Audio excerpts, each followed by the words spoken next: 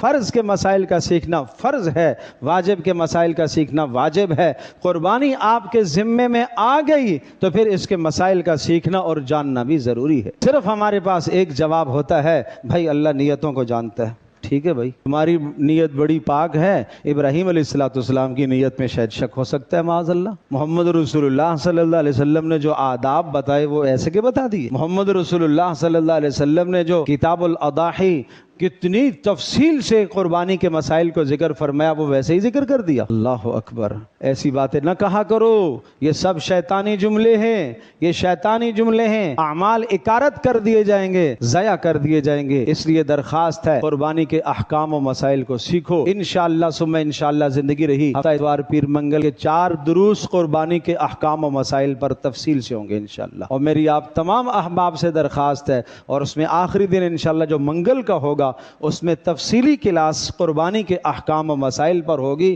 آپ میں سے کوئی فرد نہ رہے جس نے یہ مسائل نہ سیکھے ہوں۔ بغیر مسائل سیکھے، بغیر جانے مت قربانیاں کرو۔ میں آپ سے اتنی بات بھی عرض کر رہا ہوں کہ اگر یہ جو ذبح جانور کو ذبح کیا جاتا ہے، اگر وہ شرعی ذبح آپ نے نہ کیا تو جانور حلال بھی نہیں ہوگا۔ کس کو پتہ ہے؟ سب کچھ قصائی پر ڈال دیتے ہیں، تکبیر پڑھے نہ پڑھے، اللہ اکبر کہے نہ کہے، سنت کے مطابق ذبح کرے نہ کرے، محمد رسول اللہ نے جو آداب بتائے اس کے مطابق کرے نہ کرے، قصائی مسلمان ہے نہیں ہے، پتہ نہیں کون ہے، کہاں سے آیا، یہ تو ہم نے دیکھنا ہی نہیں ہے نا۔ کیوں کہ ہمارا مقصد تو صرف گوشت تک غرض ہے، ہمارا مقصد وہ روح تو ہے ہی نہیں ہے، تو کیسے قربانیاں قبول ہوں گی؟ تو یہ تفصیلی مسائل کے کن کن وجوہات کی بنیاد پر قربانیاں رد کر دی جاتی ہیں، انشاءاللہ عرض کر رہا ہوں کہ ہفتہ اتوار پیر منگل عشاء کے درسوں میں تفصیل سے انشاءاللہ یہ مسائل و احکام ذکر ہوں گے۔ آپ تمام احباب سے میری درخواست ہے کہ ان مسائل کو اچھی طرح سے سمجھنے کی کوشش کیجئے۔ اللہ پاک ہم سب کے لیے سمجھنا عمل کرنا آسان فرمائے۔